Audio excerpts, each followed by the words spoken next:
2 நாட்களுக்கு முன்னதாக பேனரை வந்து கிழிக்கிறாரு. அது எப்படி நீங்கள் கிழிக்கலாம்? முள்ளிவாய்க்கால் நினைவேந்தல் நடந்த இடத்தில் பேனரை கிழித்து ஒரு முரண்பாடு இடம்பெற்றது. எல்லாரும் ஒத்து போற ஒரு விடயத்தை இந்த தனியான ஒருவர் தவறா சரியா? என்னுடைய அண்ணா ஒரு மாவீரர், அக்கா ஒரு மாவீரராக இருக்கிற பட்சத்தில் நான் முள்ளிவாய்க்காலில் பேனர் கட்டலாமா இல்லையா? அவர்கள் கட்டைக்குள்ள நாங்கள் உடனடியாக போய் உண்மையாக அவரை போல அந்த தம்பியை போல அழுத்தங்கள் நிறைய இருந்தது. எல்லாத்தையும் தாண்டி அந்த முள்ளிவாய்க்கால் நினைவேந்தல் நடந்த இடத்தில் பேனரை கிழித்து ஒரு முரண்பாடு இடம்பெற்றது. அந்த நிகழ்வு சரியா தவறா? 2025ஆம் ஆண்டு மே 18ஆம் தேதி முள்ளிவாய்க்கால் நினைவேந்தலில் பேனர் கிழித்தது தொடர்பாக நடந்தது என்ன, அங்கு நடந்த விளக்கங்களை கூறுவதற்காக ஆரம்ப காலத்திலிருந்தே முள்ளிவாய்க்கால் நினைவேந்தல் எப்பொழுது துவங்கியதோ அந்த நாளிலிருந்து அந்த பணிகளில் ஈடுபடுகின்ற ஒரு சாதாரண ஒரு பொதுமகன் அவருடன் அன்று நடந்த பிரச்சனை தொடர்பாக அந்த சம்பவத்தில் இருந்ததன் காரணமாக அவரோட ஒரு நேர்காணல் செய்ய போறோம். அந்த பிரச்சனை தொடர்பாக முழு விளக்கங்களையும், இது பேனர் கிழித்தது சரியா தவறா, அங்கு என்ன இடம்பெற்றது, அதனுடைய முரண்பாடுகள் என்ன, ஏன் குழப்பம் வந்தது, முள்ளிவாய்க்காலில் இவ்வாறு தொடர்ச்சியாக குழப்பம் வருமா என்றால் இது ஒரு புனிதமான ஒரு நாள், ஒரு நினைவேந்தல் நடக்கிற ஒரு நாள், இப்படியான ஒரு நாளில் இப்படி ஒரு குழப்பம் வந்துட்டேன்னு சொல்லி டிக்டாக் சமூக வலைத்தளங்களில் செய்திகள் பரவுகின்றது. அதை நீங்கள் பார்த்துருப்பீங்க. விளக்கம் கூறுவதற்காக என்னை அழைத்திருக்கிறார். ஸோ இது தொடர்பான கேள்விகளையும் நான் கேட்க போகின்றேன். எனக்கு வந்து 2 பக்கத்திலே யார் தவறுன்று எனக்கு தெரியாது. நான் பொதுமகனாக ஒரு சில கேள்விகளை கேட்டு என்னுடைய காணொலி, என்னுடைய தளத்தினூடாக அதனுடைய விளக்கங்களை நான் உங்களுக்கு தரப்போகிறேன். வில்டோ யூடியூப் சேனலை முதல் முறையாக பார்க்குறீங்கன்னு சொன்னால் மறக்காம சப்ஸ்கிரைப் பண்ணிட்டு காணொலியை பாருங்கள். சரி, வாங்க பல கேள்விகளோடு அவரை நாங்கள் சந்திப்போம். வணக்கம் அண்ணா. வணக்கம். வணக்கம். முதலாவது உங்களுடைய பேரிலேருந்து நாங்கள் ஆரம்பிப்போம். உங்களுடைய பேர்? என்னோட பெயர் வேலுப்பிள்ளை பிரசாந்தன். நான் வடமாச்சி கிழக்கு ஆலியோலை சேர்ந்தவன். இதை விட என்னுடைய அதாவது இந்த முள்ளிவாய்க்கால் மண்ணில் நானும் வாழ்ந்திருக்கிறேன். அந்த மண்ணில் நாங்களும் பல வழிகளை சுமந்திருக்கிறோம். அதை தாண்டி அன்றைய நிகழ்வின்ற அதாவது முள்ளிவாய்க்கால் நினைவேந்தலில் நடைபெற்ற அதாவது குழப்பம் என்று சொல்ல முடியாத சிறு குழப்பம். அதாவது அவர்கள் ஏற்கனவே அறிவிக்கப்படவில்லை. அதாவது பேனரில் வந்து போட்டிருந்தது, மாவீரற்ற படத்தை போட்டிருந்தது. அதை நாங்கள் இப்பயும் கையெடுத்து கும்பிடுறதுக்கு நாங்கள் எப்பயும் தயாராக தான் இருப்போம். அதில் எந்த ஒரு சுழியளவு கூட நாங்கள் அதில் அச்சவனை தெரிவிக்கிறது இல்லை. ஏனென்றால் அவர்களுடைய தியாகங்களால் தான் நாங்கள் இன்றைக்கு ஏதோ ஒரு கொஞ்சம் இன்றைக்கு நாங்கள் உங்களுக்கு முன்னாலேயோ இல்லது வந்து வெளியில் கதைக்கக்கூடிய அளவில் இருக்கிறோம். அந்த வகையில் மாவீரற்ற தியாகங்களை நாங்கள் குற்றப்படுத்துகிற மாதிரி இல்லை. ஆனால் அந்த நடந்த சம்பவம் எப்படியா இருக்க வேணும், எப்படியா நடந்ததுன்றது நாங்கள் வெளியில் தெளிவுபடுத்த வேண்டிய தேவையில் நாங்கள் இருக்கிறோம். நிச்சயமாக இப்போ என்ன சொன்னால் முள்ளிவாய்க்கால் நினைவேந்தல் வந்து மே 18, 2025 நிகழ்வு ஆரம்பமாகிறது. அன்று காலையில் வந்து மக்கள் வந்து கொண்டிருக்கிறார்கள். அங்கே நினைவேந்தலுக்குரிய தயார்படுத்தல்கள் இடம்பெறுகிறது. பந்தல்கள் போடப்படுகிறது. முள்ளிவாய்க்கால் கஞ்சி கொடுக்கின்றார்கள், அதில் குளிர்பானங்கள் கொடுக்கின்றார்கள், உணவுகள் கொடுக்கறதுக்கான தயார்படுத்தல்கள் இடம்பெறுகிறது. அந்த நேரத்திலே தான் இந்த ஒரு பிரச்சனை ஆரம்பமாகி இருக்கிறது. ஏன்னா நான் அந்த இடத்துல இல்லை, நான் என்னுடைய நண்பர் யூடியூப் சேனல் செய்கிறார், அவருடைய காணொலியில் நான் இந்த முள்ளிவாய்க்கால் பேனர் கிழித்தது தொடர்பாக பல பிரச்சனைகளை பார்த்திருந்தேன். அதே போல எனக்கும் ஒரு சில அழைப்புகள் வந்தது, பேனர் அங்கே கிழிக்கப்பட்டிருக்கிறது, இது உங்களுக்கு தெரியுமா அப்படின்னு சொல்லி. நான் அந்த இடத்துல இல்லை. இந்த பிரச்சனை முதலிலே எப்படி ஆரம்பமாகியது, அங்கே என்ன இடம்பெற்றது? கஞ்சி காய்ச்சி வழங்குவதற்காக நிறைய பந்தல்கள் அமைக்கப்பட்டிருந்தது. அப்போ அந்த பந்தல்கள் எல்லாமே உண்மையிலேயே முள்ளிவாய்க்கால் நினைவேந்தல் நிகழ்வை ஒட்டியதான ஒரு பதாகைகள்லாம் அங்கே பிரசுரிக்கப்பட்டிருந்தது. அங்கே நினைவேந்தல் குழுவில் இருக்கிற ஏற்பாட்டு குழுவினர் வந்து அதை அவைகளுக்கு சொல்லியிருந்தது. எப்படியான பதாதைகள் அதில் என்ன எழுதப்பட்டிருந்தது? இப்போ முள்ளிவாய்க்கால் நினைவேந்தல் படத்தையும் போட்டு, அதாவது அந்த இன அழிப்புன்ற படத்தையும் போட்டு அந்த முள்ளிவாய்க்கால் நினைவேந்தல் 16ஆம் ஆண்டு அந்த மாதிரி தான் இருந்தது. அதை தவிர்த்து வேற மே 18 அதை தவிர்ந்த வேறு ஏதோ ஒரு இப்போ அமைப்புகள்ல பேரோ இல்லை ஒரு தனிநபர்கிட்ட பேரோ அங்கே பிரசுரிக்க வேண்டாம்ன்றது பொதுவான கருத்தாக இருந்தது. பொதுவான ஒரு கருத்து. அது ஏனென்று சொன்னா அது ஒரு வியாபார தலமாக மாறக்கூடாது, இல்லது எங்களை நாங்க வெளியில கொண்டு வர தலமாக மாறக்கூடாது. உண்மையாகவே அந்த உணர்வு பூர்வமாக மெய்சிலுக்கிற ஒரு விடயமாக இப்ப நான் கதைச்சு கொண்டிருக்க கூட எனக்கு புல்லரிக்குது. ஏனென்று சொன்னா அவ்வளவுத்துக்கு நாங்க வலிகளை சுமந்திருக்கிறோம். அதை இதை விட்டு போகக்கூடாது. இனிவார சந்ததி வந்து அதை தொட்டு செல்ல வேணும். அண்டால் நாங்க அந்த உணர்வு பூர்வமான சில விடயங்களை நாங்க நிச்சயமா செய்துதான் ஆகணும். அதுக்காக அந்த பதாகைகளை வந்து நாங்க சரியானபடி விளம்பரம் இல்லாத பதாகைகளை நாங்கள் அமைக்க வேணும் என்று சொல்லி அந்த ஏற்பாட்டுக்குழு சேர்ந்தது. இது என்னுடைய பங்களிப்பு எப்படி இருக்கும்னு சொன்னால், நான் நிச்சயமா முள்ளிவாய்க்கால் நினைவேந்தல் எப்போ ஆரம்பிக்கப்பட்டதோ அன்றிலிருந்து இன்று வரைக்கும் நான் 2 நாட்களுக்கு முன்னதாக நான் இல்லது ஒரு நாளுக்கு முன்னதாக நான் போயிடுவேன். இந்த கொரோனா காலத்துல கூட அங்க தடை விதிக்கப்பட்டிருந்தது. அதற்கு கூட நாங்கள் சில தடைகளை தாண்டி சாலை வழியாக கூட நான் சென்று இருக்கிறேன். ஏனென்றால் நிச்சயமாக அந்த இடத்துக்கு போக வேண்டும் என்பதற்காக. சாலை என்பது வந்து முள்ளிவாய்க்காலை செல்கின்ற உள்ளுக்கு இருக்கிற கிராமம், உள்பாதை. அதாவது வந்து நாங்க நடப்பாதையெல்லாம் போகணும், நடந்து போகணும், இல்லை சைக்கிள் சொன்னா நான் உருட்டிட்டு போகலாம். அப்படியான ஒரு பாதையால கூட நான் போயிருக்கிறேன். ஏன்னு சொன்னா அந்த அந்த நாள் அந்த நேரம் வரும்போது எங்களா அறியாமலே ஒரு போக வேண்டும் என்ற ஒரு தூண்டல் வருகிறது.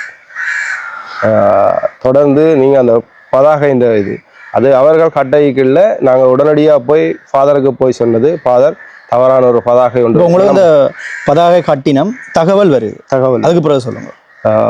அப்போ ஃபாதர் தான் அதில் தலைமை தாங்கி கொண்டு வந்தவர். அப்போ ஃபாதருக்கு போய் நாங்கள் சொன்னாங்க, இந்த தவறான ஒரு அதாவது ஒரு ஃபோன் நம்பரும் கீழே ஒரு இமெயில் நம்பரும் போட்டபடி மாவீரட்ட படத்துக்கு கீழே இருக்கு. அப்போ அப்படியான ஒரு விளம்பரப்படுத்தல் தேவையில்லை.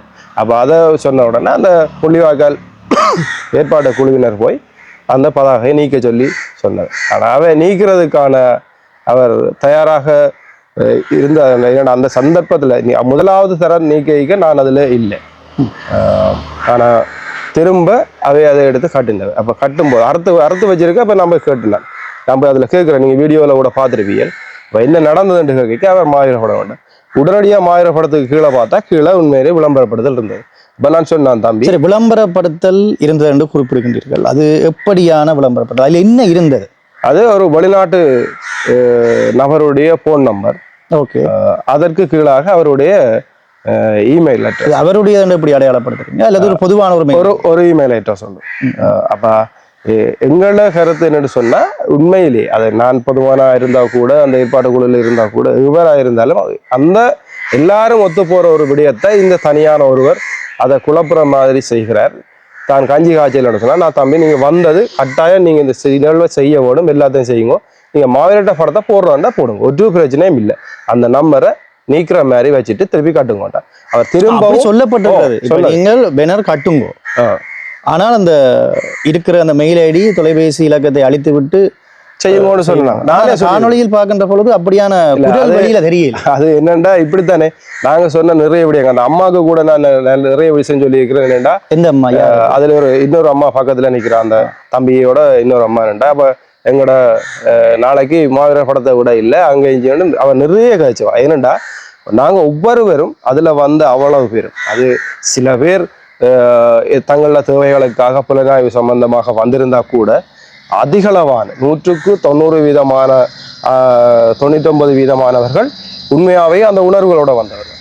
அப்ப அந்த அம்மா வந்து எல்லாரையும் தவறா பார்க்க முடியாது. யாரோ ஒரு சில பேர் பிள்ளையாக நடந்தா கூட அதை எல்லாரையும் தவறாக பார்க்க முடியாது. எனவே அவருக்கு திரும்பவும் சொன்ன அந்த பேனர் கட்டைக்குள்ள, தம்பி இந்த பேனரை நீங்கள் கட்டுங்க, மாவீரட்ட படத்தை நீங்க நான் கட்ட வேண்டாம்னு மறக்க இல்லை, நீங்க கட்டுங்க, வந்தா நான் கதைக்கிறேன், பிரச்சனை இல்லை, உங்களுக்காக நான் நிற்கிறேன், ஆனால் அந்த நம்பரை அழிச்சு போட்டு கட்டுங்க. அவர் அதை திரும்பவும் மேல தூக்கி கட்டினார். கட்டும் போதுதான் இன்னொருவர் வந்து இன்னொரு நபர் அங்க இன்னொரு நபர் வந்து அந்த பேனரை வந்து இழுக்கிறார். அது எப்படி நீங்கள் கிளிக்கலாம்? இல்லை, அவர் வந்து என்னென்னு சொன்னா அது அந்த அந்த சூழலே மாற்ற வலிக்கிறார். என்னென்னு சொன்னா அந்த ஒரு ஆர்கனைசேஷன், இப்போ நாங்கள் ஒரு ஒருங்கமைப்பு கொண்டு செய்ய இல்லை, அந்த ஒழுங்குல 10 பேர் கட்டுப்படைக்கு ஒரு ஆள் வந்து விதிவிலக்கா இருக்கிறேன்னு சொன்னா அவரை கட்டுப்படுத்தி தான் ஆகணும். இது எங்களோட போராட்ட வரலாற்று காலங்களில் கூட இருந்தது. இப்படியெல்லாம் விதிவிலக்கானவர்கள் கன பேர் இருந்தார்கள். அதுக்காக அவர் தப்பானவர் இல்லை, அந்த மாவீரர் தப்பானவர் இல்லை, அவர் அந்த சிந்தனையில் அந்த நேரத்தில் அவர் ஏதோ தவறாக நடந்து கொண்டிருக்கிறார். அவருக்கு சொல்லப்பட்ட ஆனால் இதே பதாகையை பக்கத்தில் உள்ள தண்ணிப்பந்தல்காரர் இந்த கஞ்சி காய்ச்சினரையும் அவே தங்களோட இதில் கட்டுறம் கொண்டு வான்னு சொன்னால் அப்போ அவைக்கு வழங்கப்படுத்தினாங்க. இந்த பேனரில் வந்து ஃபோன் நம்பரும் இமெயில் அட்ரஸும் விளம்பரப்படுத்தப்பட்டிருக்கண்ட அவையே ஒத்துக்கொண்ட உடனடியாக இல்லை இது கட்ட முடியாது ஓகே என்று சொல்லி அவையே ஒத்துக்கொண்ட. என்ன சொல்ல வாரம்னு சொன்னால் உண்மையாகவே இதுக்கு முன்னதாக மூன்று வருடத்துக்கு முன்னதாக 3 வருடம் 2 வருடமாக இருக்கணும் முன்னதாகவும் முள்ளிவாய்க்கால் ஒரு குழப்பம் ஏற்பட்டது. எப்படி சார் நினைவேந்தல்ல எங்களோட முன்னாள் போராளிகள் பர்லஸாக இருக்கிறத வந்து முள்ளிவாய்க்கால் சந்தையில் அதாவது இந்தியாவில் முள்ளிவாய்க்கால் நினைவேந்தல் நடக்கிற இடத்துலேருந்து ஒரு 2 கிலோமீட்டர் 1 கிலோமீட்டர் 1.5 கிலோமீட்டர் தள்ளி ஒரு சந்தை இருக்குது. அதில் தான் நாங்கள் நினைவேந்தல் செய்ய போகிறோம்னு சொல்லி இருந்தேன். அப்போ அந்த நேரத்தில் கூட அங்கே நின்று அவர்களுக்கான ஒரு தெளிவுபடுத்தலையோ இல்லை அவர்களோட கதைச்சு நான் தான் அந்த அவைகளை திரும்ப அந்த நினைவேந்தலுக்கு கூட்டிகிட்டு வந்தேன். நான் விளக்கு கொளுத்துறதுக்கு ஒரு கொஞ்ச நேரத்துக்கு முன்னம் இந்த சம்பவம் நடந்தது. அப்போ என்னென்று சொன்னால் அவர்கள் இங்கே தங்களுக்கான சில என்ன சந்தர்ப்பம் கிடைக்க இல்லையென்று நினைச்சு போயிச்சினோமோ இல்லை அங்கே செய்ய போயினோம்னு போயிச்சினோமோ அது அவை இருந்தாலும் ஆனால் 2 வேறு இடங்களில் செய்ய முடியாது. செய்தால் இதுடைய தாற்பயம் இந்த உலகுக்கு நாங்கள் எடுத்து காட்ட முடியாது. இப்போ உதாரணத்துக்கு மே 18 அன்று யாழ் மாவட்டத்தில் ஒரு 20 இடத்துலையும் கிளிநொச்சி மாவட்டத்தில் ஒரு 10 இடத்துலையும் முல்லைத்தீவு மாவட்டத்திலையும் செய்தவண்டா இந்த முள்ளிவாய்க்கால் என்ற தாற்பயம் வந்து உலகுக்கு அது ஒரு சாதாரண ஒரு விடயமாக மாறிவிடும். ஆகவே தான் அந்த ஒரே இடத்துல செய்ய வேண்டும், ஒரு குடையின் கீழ் நிற்க வேண்டும் என்பது எங்களுடைய அதை என்னுடைய தனிப்பட்ட விருப்பமாக இருந்தது. அவர்களை நான் தாழ்மையாக கேட்டுக்கொண்டேன். அவர்கள் அதற்கு இணங்கி வந்திருந்தார்கள். இப்போ அந்த பேனர் வந்து மறுபடியும் கட்டப்பட்டதா? அதுக்கு பிறகு என்ன நடவடிக்கை நீங்கள் எடுத்துருக்கீங்களா? அந்த அந்த அந்த இளைஞனோட நீங்கள் கதைச்சிங்களா? இளைஞனோட கதைச்சது முடிஞ்ச அளவுக்கு நான் அந்த அந்த இடத்துல நேரடியாக கழிச்சிருக்கீங்க. பிரச்சனை நேரம் தான் கழிச்சிங்க. பிரச்சனை தான் கழிச்சேன். ஏன்னா அதுக்கு பிறகு அவரை தொடர்பு கொள்ளக்கூடிய அளவில் அவற்றை தொடர்புகள் இல்லை, கிடைக்க இல்லை. இதுக்கு பிறகு இப்போ உங்கள் ஊடாக இந்த செய்தியை அவர் பார்த்துட்டு திரும்பவும் அவர் தொடர்பு கொள்ளுவாராக இருந்தால் நிச்சயமாக அவர் அதிலையும் சொல்லியிருக்கிறார், வார வருஷம் நான் தான் இந்த நிகழ்வை செய்து முடிப்பேன்.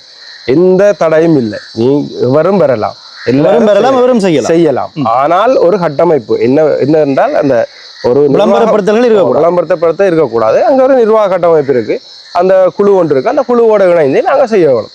அந்த ஒரு நாள் செய்கின்ற ஒரு நாளை எல்லாருக்கும் ஏற்ற மாதிரி எல்லா ஒரு நிர்வாக கட்டமைப்பு இல்லாட்டாலும் அது ஒரு குழுவாக இருக்கணும்.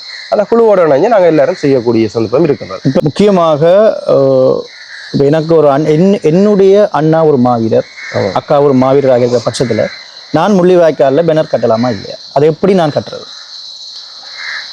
அக்காண்ட முள்ளிவாய்க்கால் அது மாவீரர் என்றது உண்மையாகவே மாவீரருக்கான ஒரு நாளை நாங்கள் புனிதமாக தலைவர்கள் எங்களுக்கு அறிமுகப்படுத்தி நினைவு கொண்டு வந்திருக்கின்றோம். அந்த மாவீரருக்கான நாளை நாங்கள் மாவீரர் நாளை தவிர்த்து இன்னொரு நாளில் மாவீரர்களை நினைவு கூறுவது உண்மையாகவே அது ஏற்றத்தக்கது அல்ல என்று நான் நினைக்கின்றேன்.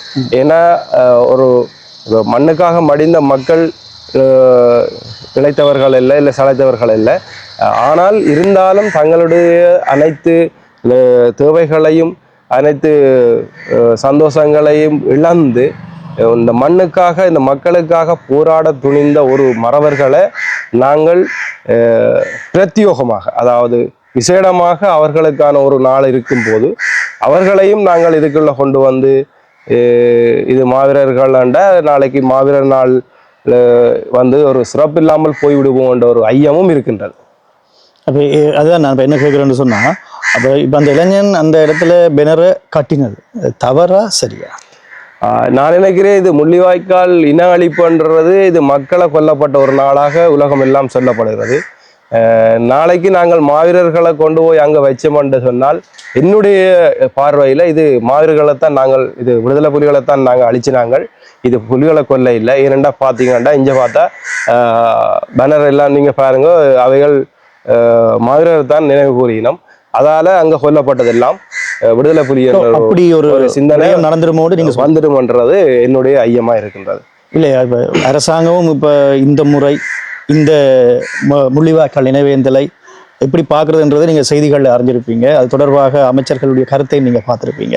ஏன்னா நான் அது சம்பந்தமாக நான் ஆழமாக கதைக்க விரும்பல. ஆனால் இந்த வருடம் வந்த மக்கள் அதிகளவான மக்கள் இதுவரை பார்க்காத மக்கள். ஏன்னா இந்த முள்ளிவாய்க்கால் நினைவேந்தல் ஆரம்பத்திலிருந்து நீங்க இருக்கிறீங்க, இது எப்படி துவங்கினது என்று சொல்லி உங்களுக்கு தெரியும், அதை ஒரு சுருக்கமா எனக்கு சொல்ல முடியுமா? இந்த முள்ளிவாய்க்கால் நினைவேந்தல் எப்படி முள்ளிவாய்க்கால் நினைவேந்தல் உண்மையாகவே முள்ளிவாய்க்காலில் வந்து ஆரம்பிப்பதற்கு முன்னதாக யாழ் பல்கலைக்கழகத்தில் ஆரம்பிக்கப்பட்டிருந்தது. யாழ் பல்கலைக்கழகத்தில் ஆரம்பிக்க வந்து 2016ஆம் ஆண்டு நினைக்கிறேன், நானும் அங்கே சென்றிருந்தேன். நான் மிக மிக மிக ஒரு இறுக்கமான ஒரு சூழல், நாங்கள் வெளியிலேயே இதையும் செய்ய இயலாத ஒரு சூழலில் இந்த பல்கலைக்கழக மாணவர்களால் அங்கே ஒரு நினைவேந்தல் நிகழ்வு நடைபெற்றது.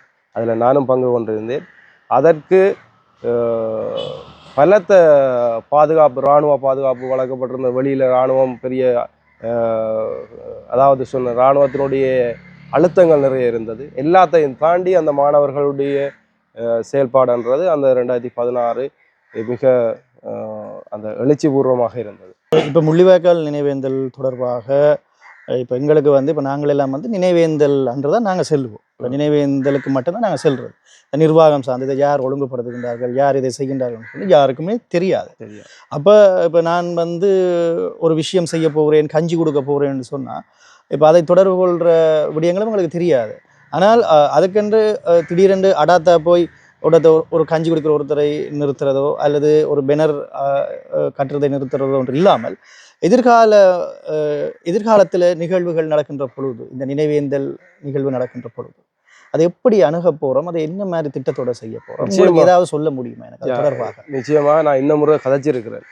எதுவாக இருந்தாலும் ஒரு குழு ஒன்றை அமைக்க வேண்டிய தேவை இருக்கின்றது. அதுக்கு தலைமை தாங்குவோர் பாதராக இருக்கலாம், இல்லை ஒரு மதகுரு சார்ந்த ஒரு ஆளாக இருக்கிறது பொருத்தமாக இருக்கும். இப்போதைய நாட்டின் சூழலுக்கு ஒரு பாதுகாப்பாக இருக்கும் என்பது என்னுடைய கருத்தாக இருக்கின்றது. அதைத் தொடர்ந்து வார வருடம் இந்த முள்ளிவாய்க்கால் நினைவேந்தல் செய்வதற்கான ஒரு நிர்வாக கட்டமைப்பு, அதாவது தலைவர் செயலாளர் அப்படி இல்லை என்றால் கூட ஒரு குழுக்கள், நான் நினைக்கிறேன் ஒரு மாவட்டத்துக்கு இல்லை ஒரு பிரதேச செயலகத்துக்கு ஒரு ஆளை எடுத்து அந்த குழுவில் நாங்கள் இணைச்சி அந்த ஒவ்வொரு இடத்துலேருந்து வாராக்களுடைய பிரச்சனைகளை அவரோடாக அந்த பிரச்சனையை அணுகக்கூடிய அளவில் அங்கே இருக்கும், இலகுபடுத்தலாம் இருக்கும். இதை விட அதிக அளவான மக்கள் வாரதுக்கான சந்தர்ப்பமும் இருக்கு. ஸோ இப்போ நாங்கள் இந்த காணொளி ஊடாக இந்த முள்ளிவாய்க்கால் நினைவேந்தலில் இந்த பெனர் ஏன் கிழிக்கப்பட்டது, அதுக்குரிய காரணம் என்ன என்று சொல்லி நீங்கள் குறிப்பிட்டிருக்கிறீங்க. அந்த பெனர் வந்து நீங்கள் கிழித்திருக்க முடியாது, காரணம் அதில் மாவீரர் படங்கள் தனியே இருந்திருந்தால் கிழித்திருக்க முடியாது என்று கூறுகின்றீர்கள். கிழிக்கப்பட்டதுக்குரிய காரணம் கீழே விளம்பரப்படுத்தல்கள் இருந்ததாக குறிப்பிட்டிருக்கிறார்கள். கிழிச்சது சரி என்று நான் சொல்ல இல்லை, கிழிச்சது தவறுதான். கிழிச்சது தவறு ஏனென்று சொன்னா அதை அவரை கொண்டே கழட்டி வச்சிருக்கணும். அந்த முறையாக நீங்க கையாண்டிருக்கும், கட்டினவரை கொண்டு இருக்கணும். ஆனால் கிழிச்சவருக்கும் அவருக்கும் இடையிலான வாக்குவாதங்கள் நடந்து கிழிவட்டதாக நான் நினைக்கிறேன். அது தொடர்பான காணொலிகளும் நாங்கள் பார்த்துருக்கிறோம். ஆமாம். அப்போ அதால் இப்போ உண்மையாகவே எந்த ஒரு இடத்துலையும் நாங்கள் சட்டபூர்வமாக செய்கிறதாக இருந்தால் அவரை கொண்டு அந்த வேலையை நாங்கள் செய்ய வேண்டியது ஒரு முக்கியமான விடயம். ஆனால் இருந்தாலும் அந்த விளக்கு கொளுத்துற நேரம் நெருங்கி விட்டது. இங்கே இவர் குழப்பத்தை ஏற்படுத்தி கொண்டிருக்கின்றார். மக்கள் எல்லாம் இந்த பக்கம் திசை திருப்பப்பட்டு கொண்டிருக்கின்றது. மக்கள் இங்கே கூடி கொண்டிருக்கிறார்கள். அந்த நேரத்தில் அந்த நிலைமையை கட்டுப்படுத்துறதுக்காக அவர் அந்த பேனரை நீக்கினார். அந்த பேனரை நீக்கினது இரண்டாவது தடவை நீக்கினது என்னை பொறுத்தவரையில் இவர் செய்த ஒரு திரும்பவும் கட்டினதுன்றது ஒரு பிழையான விடயம்.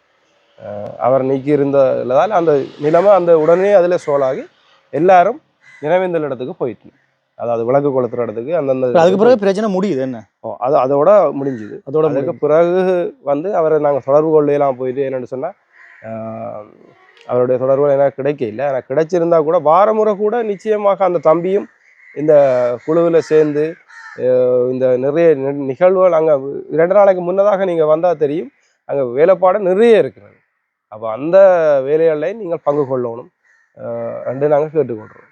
நிச்சயமாக இது ஒரு குழப்பம், அதாவது முள்ளிவாய்க்காலில் ஏற்பட்ட ஒரு குழப்பம். அந்த குழப்பம் வந்து ஏன் இடம்பெற்றது, அதில் சில விளக்கங்கள் வந்து இல்லை. ஏன்னா அன்று கூட காணொளி எடுத்தார்கள், உங்களையும் வந்து அந்த நிகழ்வு ஏற்பாட்டு குழு அதுக்கு பிறகு தொடர்பு கொண்டு அதையும் இணைத்து போட்டிருக்கலாம். ஆனால் உண்மையிலேயே அந்த சூழ்நிலைகளில் அது போட முடியாது. காரணம் அதில் யார் ஒழுங்குபடுத்தல், யார் அதை செய்கிறேன்றலாம் தெரியாது, எங்களுக்கே அது தெரியாது. அதனால் ஒரு பக்க காணொளி பார்த்துருப்பீங்க. இந்த காணொளி வந்து அதுக்கு ஒரு தீர்வாக அமையும் என்று நான் நினைக்கிறேன். ஏண்டா நீங்கள் என்ன அழைச்சிருந்தீங்க, இதுக்கு ஒரு விளக்கம் கொடுக்கணும் அப்படி என்று சொல்லியிருந்தீங்க. நானும் முள்ளிவாய்க்கால் தொடர்பான பல காணொளிகள் என்னுடைய தளத்தில் போட்டிருக்கிறேன். அதனால் குழப்பம் ஒன்றுமே இல்லை. அது ஒரு தவறான ஒரு புரிதல்.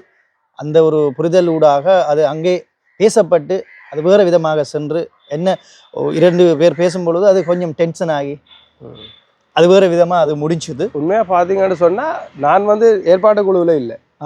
உண்மையாக அவரை போல அந்த தம்பியை போல போன ஒருவர் நான் ஒருவரிடம் போகின்றேன். என்னுடைய பங்களிப்பை நான் செய்யணும்னு நினைக்கிறேன். அது முதல் நாள் போகிறேன். ஆனால் அங்கே ஒரு குழப்ப சூழல் நடக்க நாங்கள் பார்த்து கொண்டிருக்கலாம். நாங்களும் கைதட்டி பார்வையாளராக இந்த பிரச்சனையை பெருசாக்கலாம். ஸோ அது நடக்கிற பிரச்சனையை அதில் சால்வ் பண்ணணும். பிரச்சனை இல்லை ஆக்கணுமன்றதுக்காக நான் அதில் சமூகமாகிறேன். இல்லைன்னா பார்வையாளர் மாதிரி நானும் அதில் நின்று கொண்டு பார்த்து கொண்டு இருந்திருக்கலாம்.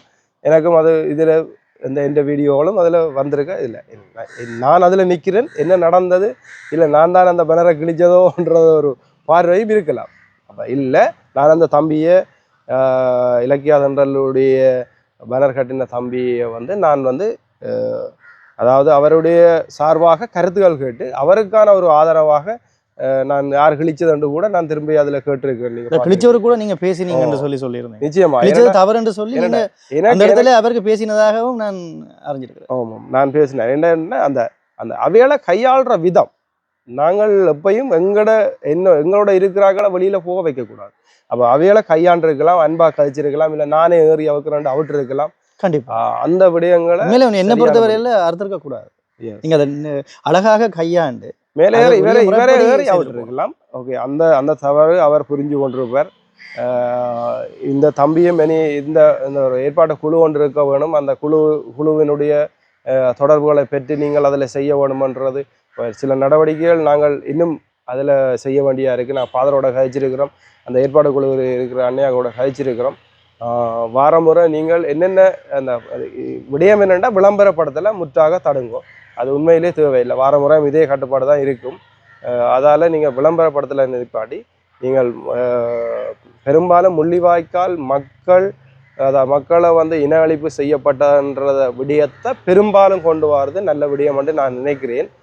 ஏனடா நாங்கள் அது மாவீரர்களை அதில் கொண்டு வரதால நான் திரும்ப சொல்கிறேன், இது வந்து உண்மையிலே விடுதலை புலிகளை தான் நாங்கள் இதை அழிச்சினாங்கள், இது இன அழிப்பு நடக்க இல்லை என்ற ஒரு பிம்பத்தை காட்டுறதுக்கு இது ஏதுவாக அமைந்துவிடும். ஆகவே எங்களுடைய புனிதமான மாவீரர்களை கொண்டாடுறதுக்கான நாள் இருக்கிறது. அந்த கார்த்திகை 27 நாங்கள் அந்த நிகழ்விலே அந்த நாளிலே கொண்டாடுவோம். அவர்களை நாங்கள் போற்றுவோம். இந்த மே 18 என்பது மக்கள் இன அழிப்பு செய்யப்பட்ட நாள்.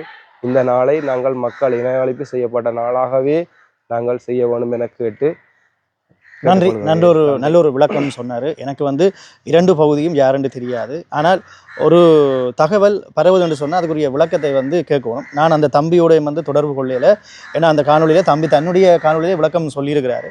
ஸோ நடந்தவை நடந்ததாக இருக்கட்டும், 2 பக்கங்கள்லேயும் தவறான ஒரு புரிதல் தான் இந்த ஒரு நிகழ்வு காரணம் என்று நான் நினைக்கிறேன். இப்போ எல்லாம் ஓகேயா இருக்குமென்னு நான் நினைக்கிறேன். என்னென்னு சொன்னால் இங்கே ஒரு விளக்கத்தை மக்களுக்கு தெரிவிச்சிருக்கிறீங்க. மக்களே இதனுடைய விளக்கம் சரியா இல்லை ஏதாவது கேள்விகள் கேட்கணுமா, கீழே கருத்துக்களை சொல்லுங்கள். நிச்சயம் நான் அவரை தொடர்பு கொண்டு சொல்லுவேன். எந்த நிகழ்வாக இருந்தாலும் குழப்பம் இல்லாமல் நடக்கணும் என்றதான் என்னுடைய வேண்டுகோள். நன்றி மகளே. அடுத்த காணொலியுடன் உங்களை நான் சந்திக்கும் வரை என்றும் உங்களை நன்றி உறவுகளே. நன்றி.